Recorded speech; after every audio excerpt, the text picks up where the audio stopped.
नमस्कार दोस्तों, संस्कार children senior secondary school Barmer के ऑनलाइन क्लासेज में आपका स्वागत है। प्रिय विद्यार्थियों, हम बात कर रहे हैं व्यंजन संधि की।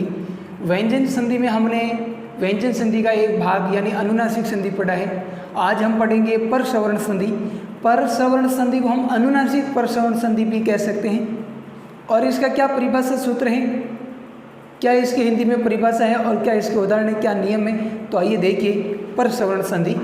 तो विद्यार्थियों, इसका सूत्र है अनुस्वारस्य यही परसवर्ण, अनुस्वारस्य यही परसवर्ण। और इसकी व्याख्या क्या है, अनुस्वारस्य यही परे परसवर्ण स्यात्। यानी विद्यार्थियों क्या दिया हुआ है, अनुस्वारस्य यानी पदांत अनुस्वार है। पदांत का मतलब पहले शब्द का अंतिम वर्ण अगर अनुस्वार है। अनुस्वार वर्ण यानी जब हमने वर्णमाला पढ़ी थी तब मैंने आपको बताया था वर्णमाला का तीसरा भाग अयोग हुआ, जिसमें दो वर्ण आते हैं, अनुस्वार और विसर्ग। तो हम उसी अनुस्वार की बात कर रहे हैं। तो अगर पदांत अनुस्वार है और उसके बाद में क्या होना चाहिए, यही का मतलब है यह प्रत्यार। क्या होना चाहिए विद्यार्थियों, यह प्रत्यार। यह प्रत्यार का मतलब है कि पहला, दूसरा, तीसरा, चौथा व्यंजन और यह वर्ण अगर आते हैं तो यही प्रत्यार में आते हैं। वैसे 9वीं और 10वीं के विद्यार्थी तो ये प्रत्यार में से वर्ण निकालने जानते भी है, लेकिन 6 क्लास से लेकर के 8 क्लास तक की बात करें तो उनके लिए थोड़ा ये डिफिकल्ट है। उनको मैंने नहीं बताया था कि प्रत्यार कैसे याद किया जाता है, क्योंकि ये अपने लेवल से थोड़ा हाई लेवल का है। तो विद्यार्थियों, अनुस्वार, पदांत अनुस्वार के बाद अगर यही प्रत्यार का कोई वर्ण है तो क्या हो जाएगा, परसवर्ण स्यात्। परसवर्ण का मतलब है कि दूसरे शब्द का पहला वर्ण जो भी है उसका भी क्या बन जाएगा कि जो पदांत अनुस्वार है उस अनुस्वार का पंचम वर्ण बन जाएगा। यानी पहले शब्द का अंतिम वर्ण यानी पदांत अनुस्वार है और उसके बाद में आगे जो भी वर्ण आया हुआ है वह वर्ण किस वर्ग का है, पदांत के बाद यानी दूसरे शब्द का पहला जो वर्ण है वह किस वर्ग का आया है, उस वर्ग के अनुसार ये जो अनुस्वार है उसका पंचम वर्ण बन जाएगा। कैसे बनेगा कि अगर पदांत के बाद यानी दूसरे शब्द का पहला वर्ण अगर क वर्ग का है तो जो पदांत अनुस्वार है उस अनुस्वार का पंचम वर्ण बन जाएगा क वर्ग का, क्या होता है, न बन जाएगा। और अगर पदांत के बाद च वर्ग का कोई वर्ण आया हुआ है तो पदांत अनुस्वार का य बन जाएगा।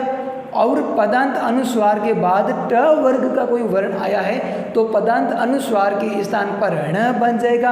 और पदांत अनुस्वार के बाद यानी दूसरे शब्द का पहला वर्ण अगर त वर्ग का है तो विद्यार्थियों जो पदांत अनुस्वार है उसके स्थान पर उसका न बन जाएगा। और पदांत अनुस्वार के बाद दूसरे शब्द का पहला वर्ण अगर किसका हो, प वर्ग का कोई वर्ण है तो पदांत अनुस्वार के स्थान पर विद्यार्थियों म बन जाएगा। यही होता है परसवर्ण संधि में या अनुस्वार परसवर्ण संधि में।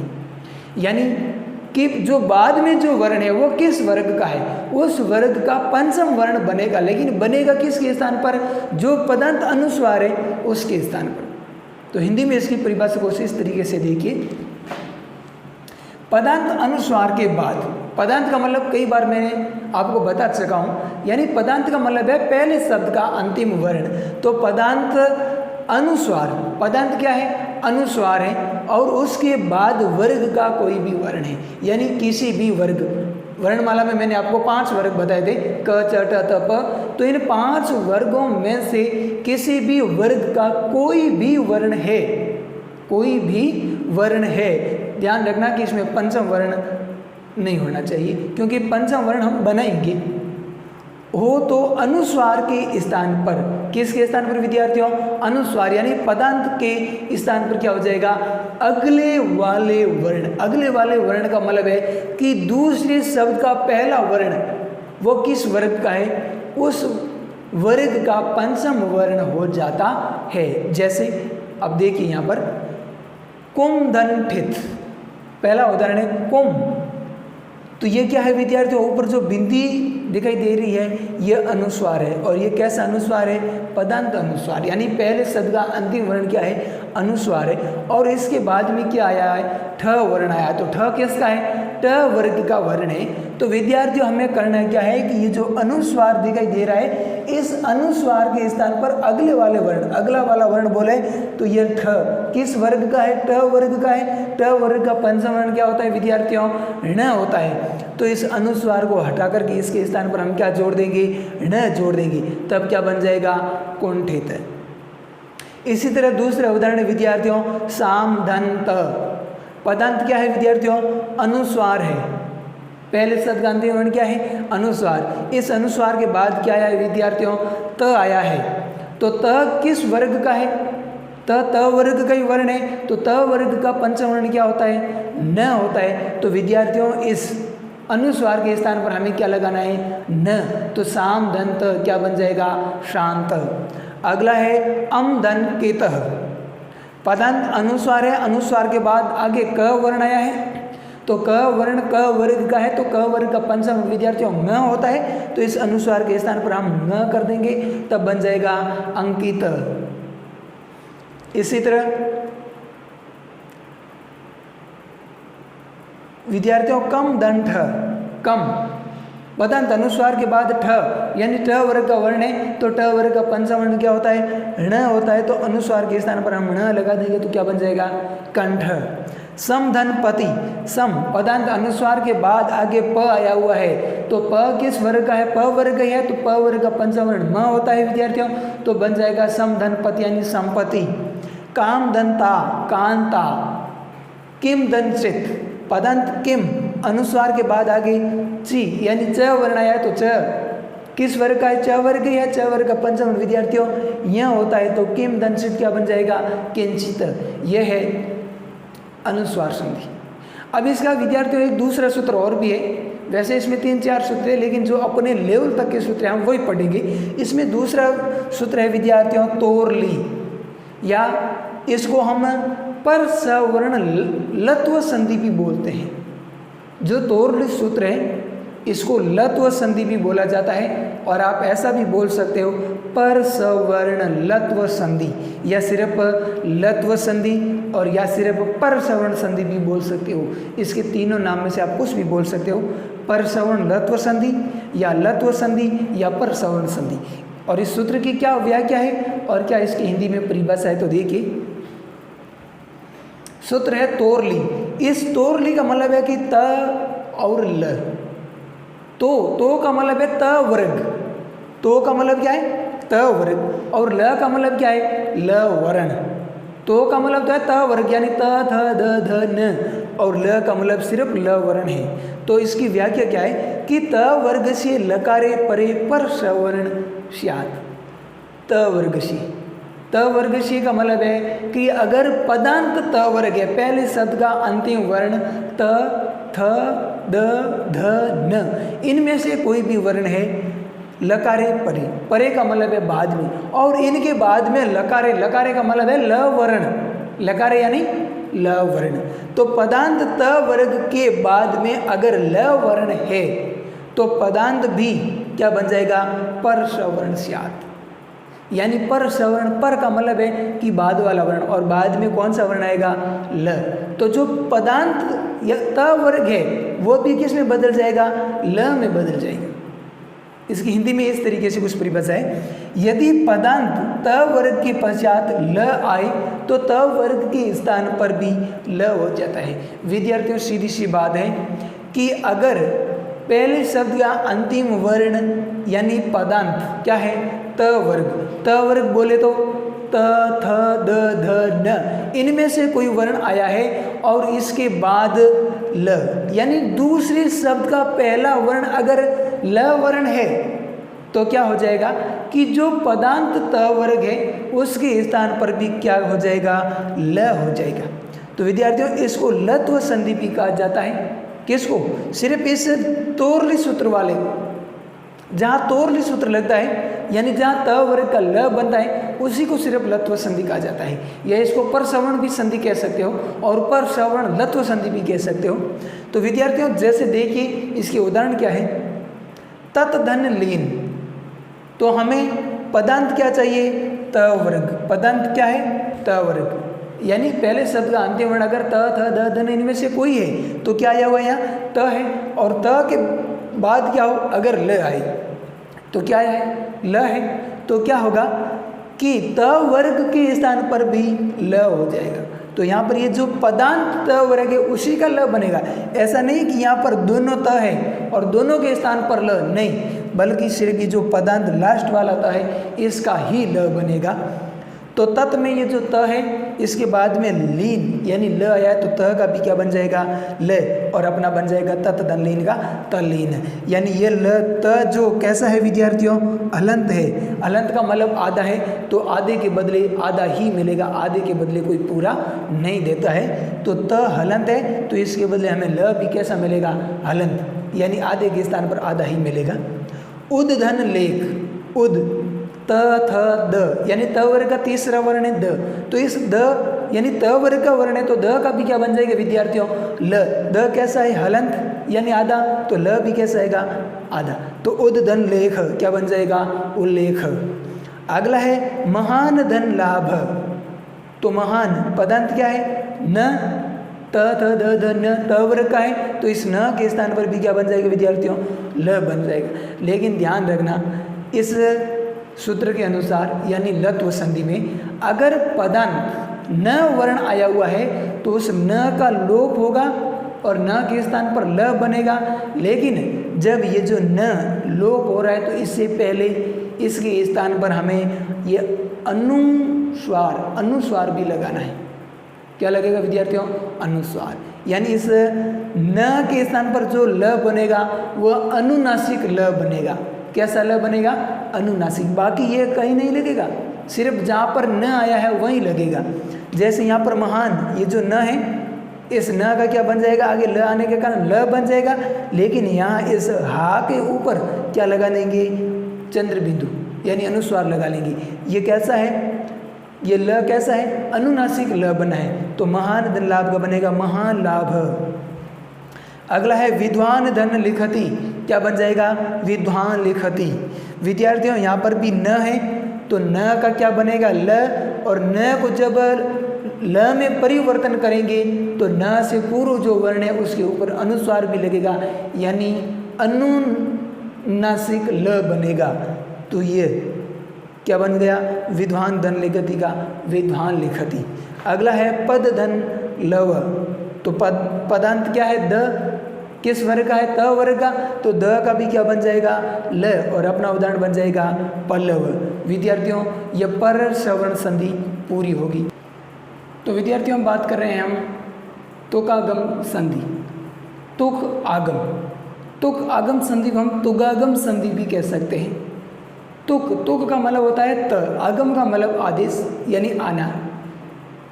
तो तुक आगम यानी त का आगम कहाँ होता है, कैसे होता है, और वह त किस में बदल जाता है और बदलने का कारण क्या है वो जानिए। तो इसका सूत्र है विद्यार्थियों 6 चर, अर्थात इसका मतलब क्या होगा, व्याख्या क्या है कि हर्षस्य 6 परे तुग आगम स्यात् संहितायाम। हर्षस्य, हर्षस्य का मतलब है कि अगर पदांत हर्षव स्वर है, पहले शब्द का अंतिम वर्ण हर्षव स्वर। विद्यार्थियों जब हमने वर्णमाला पढ़ी थी उस समय वर्णमाला का पहला भाग हमने स्वर यानी अच पढ़े थे, उसके 2 भाग हर्षव स्वर और दीर्घ स्वर। हर्षव स्वरों की संख्या 5 और दीर्घ स्वरों की संख्या 8। तो हमने जो हर्षव स्वर पढ़े थे वही, अगर उन 5 में से कोई भी एक स्वर पदांत के रूप में है यानी पहले शब्द के अंतिम वर्ण के रूप में है और उसके बाद में अगर 6 वर्ण आया हुआ है तो क्या हो जाएगा कि पदांत हर्षव स्वर और 6 के बीच में त का आगम होगा।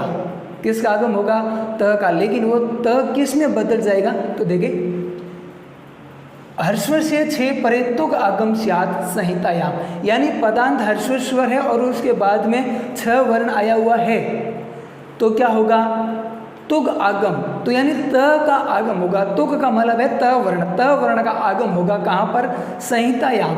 संहितायाम का मतलब है संधि में, संहिता यानी संधि। जब हम संधि करेंगे तो उस समय क्या जोड़ देंगे, दोनों के बीच में त जोड़ देंगे। अर्थात यदि ह्रस्व स्वर के पश्चात, यानी पदांत ह्रस्व स्वर है और उसके बाद में अगर क्या है छ वर्ण हो, तो ह्रस्व स्वर के बाद, तो यानी क्या होगा कि जो पदांत है उसके बाद में इसमें हमें किसी भी वर्ण का लोप नहीं करना है, किसी भी वर्ण के स्थान पर नया वर्ण नहीं लाना है, बल्कि दोनों के मध्य में हमें एक त वर्ण लाना है। तो ह्रस्व स्वर के बाद तुक, तुक का मतलब है विद्यार्थियों त वर्ण, जिसका त का क्या होगा, आगम। आगम का मतलब है कि त वर्ण आएगा और जो आगे छ होने के कारण च में परिवर्तन हो जाएगा। तो विद्यार्थियों यानी हमने क्या किया है कि जो पदांत ह्रस्व स्वर है और उसके बाद में अगर छ वर्ण है तो दोनों के बीच में क्या कर लेंगे, हम त का आगम करेंगे, लेकिन वह त भी आगे किस में बदल जाएगा, च में बदल जाएगा। च में क्यों बदलेगा, क्योंकि आगे क्या आ गया है, छ आया है। तो यहाँ पर सूत्र लगेगा कौन सा, इस्तो इशुना इशु, इस्तो इशुना इशु, यहाँ पर पुनः यानी इच्छुत्व संधि वाला सूत्र लगेगा और उसके कारण त का क्या बन जाएगा विद्यार्थियों, च बन जाएगा। क्यों, यानी जब अगर पदांत के बाद च वर्ग, दूसरे शब्द का पहला वर्ण अगर कोई च वर्ग का आता है तो त का भी क्या बन जाता है, च बन जाता है। जैसे हमें इधर देख लीजिए फॉर्मूला लगेगा कि अगर ह्रस्व स्वर कहाँ है, पहले शब्द का अंतिम वर्ण और उसके बाद में दूसरे शब्द का पहला वर्ण अगर क्या आया हुआ है विद्यार्थियों, क्या है, छ हो, तो यहाँ पर ये जो प्लस है इसके स्थान पर त आए, इस प्लस के स्थान पर क्या कर देंगे, त कर देंगे। लेकिन विद्यार्थियों ये जो त है ये भी किस में बदल जाएगा, च में बदल जाएगा।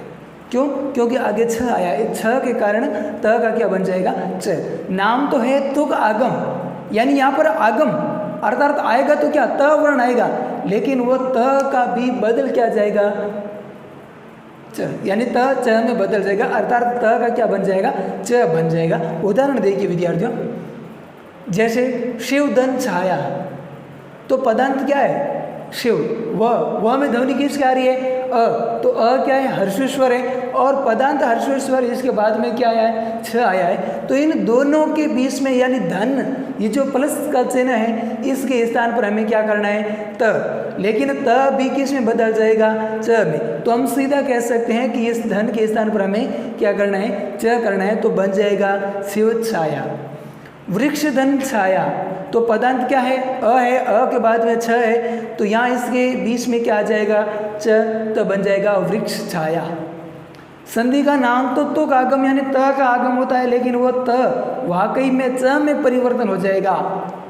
अगला है परिधन छेद, परि ध्वनि किसकी आ रही है, री, यानी ई, ह्रस्व ई है और इसके बाद में छ है, तो ह्रस्व ई और छ के बीच में क्या कर देंगे, च, और तो क्या हो जाएगा, परिच्छेद। अनुधन छेद, अनुच्छेद, विधन छेद, विच्छेद, यानी अनु यानी ये ह्रस्व उ है और वि ह्रस्व ई है। तो पदांत अगर ह्रस्व स्वर है और उसके बाद में छ आया है तो दोनों के मध्य हमें त अर्थात क्या करना पड़ेगा, च। विद्यार्थियों इसमें दूसरा सूत्र यह है, सूत्र नंबर 2 है दीर्घात। दीर्घात का मतलब विद्यार्थियों है कि अगर पदांत दीर्घ स्वर भी है, व्याख्या क्या कहती है कि दीर्घात पदांतात छे परे तुक वा स्यात्, यानी अगर पदांत दीर्घ स्वर भी हो जाए, पदांत क्या हो जाए, दीर्घ स्वर भी हो जाए, तो भी क्या होगा, यानी त का आगम होगा। कब, अगर परे यानी बाद में क्या आया हुआ है, छ वर्ण आया हुआ है, तो ये दोनों इसलिए अलग अलग लगे क्योंकि इसका सूत्र लगेगा छेस और दूसरे का लगेगा दीर्घात। ये दीर्घात भी एक सूत्र है। तो इसमें क्या होगा विद्यार्थियों, पदांत दीर्घ होने पर भी तुक यानी त का आगम होगा और वह त किस में बदल जाएगा, च में बदल जाएगा। जैसे लक्ष्मी धन छाया, पदांत क्या है विद्यार्थियों, ई, कैसी ई है, लक्ष्मी, ई दीर्घ ई है और इसके बाद में क्या आया है, छ आया है, तो दोनों के मध्य क्या हो जाएगा, च आ जाएगा, यानी आएगा तो त, लेकिन त किस में बदल जाएगा, छ होने के कारण च में, तब क्या बनेगा, लक्ष्मी छाया। दूसरा है बद्री धन छाया, क्या बन जाएगा, बद्री छाया। बद्री पदांत क्या है, दीर्घ ई, आगे क्या है छ, तो दोनों के मध्य क्या जोड़ देंगे, च, क्या बन जाएगा, बद्री छाया। अगला है चे धन छिद्यते। विद्यार्थियों चे में ध्वनि किसकी आ रही है, ए की आ रही है, तो ए भी दीर्घ स्वर है। जब हमने वर्णमाला में स्वर पढ़े थे हर्ष और दीर्घ, तो उसमें ये जो ए यानी दीर्घ स्वर है, तो दीर्घ स्वर के बाद क्या आया है, छ आया है, तो क्या बन जाएगा, दोनों के मध्य च, क्या बन जाएगा, चे छिद्यते। नदी धन छना, नदी छना, पदांत दीर्घी के बाद छ आया है, तो दोनों के मध्य क्या जोड़ देंगे, च, और बन जाएगा नदी छना। विद्यार्थियों तुक आगम संधि भी बहुत सरल है, सिर्फ हमें करने क्या है कि अगर ये देखना है कि पहले शब्द का अंतिम वर्ण कोई स्वर है, और उसके बाद मूल रूप से आपको यह ध्यान रखना है कि दूसरे शब्द का पहला वर्ण क्या है, अगर छ आया हुआ है तो वहाँ पर सदा तुक आगम संधि यानी तुगागम संधि होगी।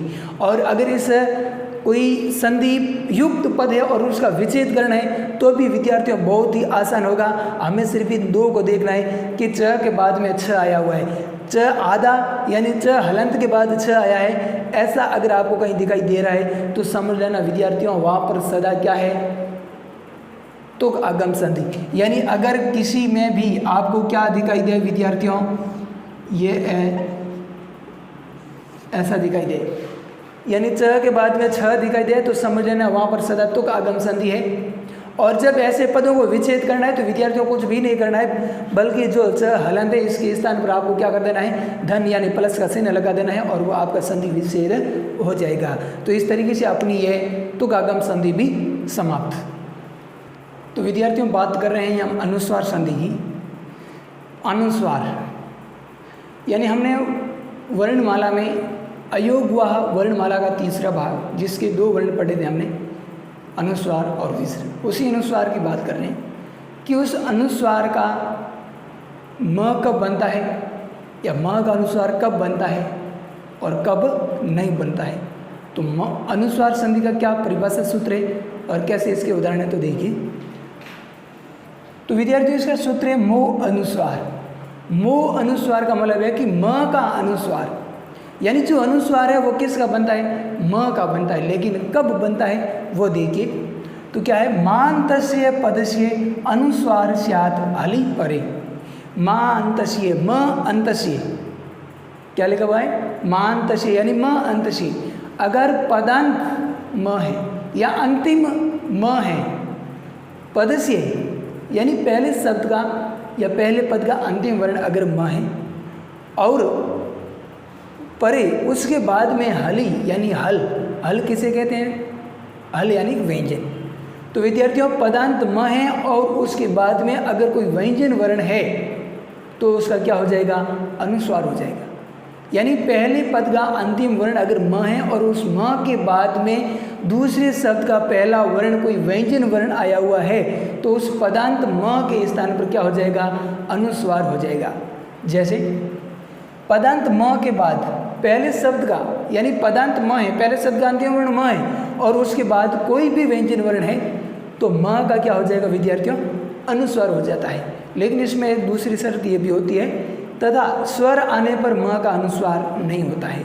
लेकिन अगर दूसरे शब्द का पहला वर्ण कोई स्वर वर्ण है, पदांत म और उसके बाद दूसरे शब्द का पहला वर्ण अगर कोई स्वर है तो म का म ही रहेगा, म का अनुस्वार नहीं होगा, बल्कि जो स्वर वर्ण आया है वो म के साथ में जुड़ जाएगा।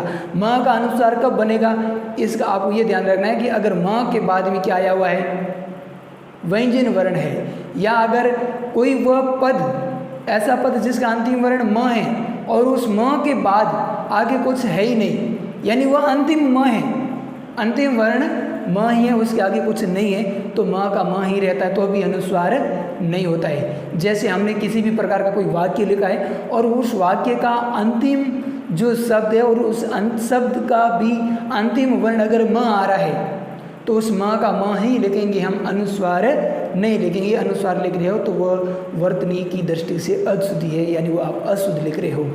तो देखिए विद्यार्थियों इसके उदाहरण बहुत ही सरल है।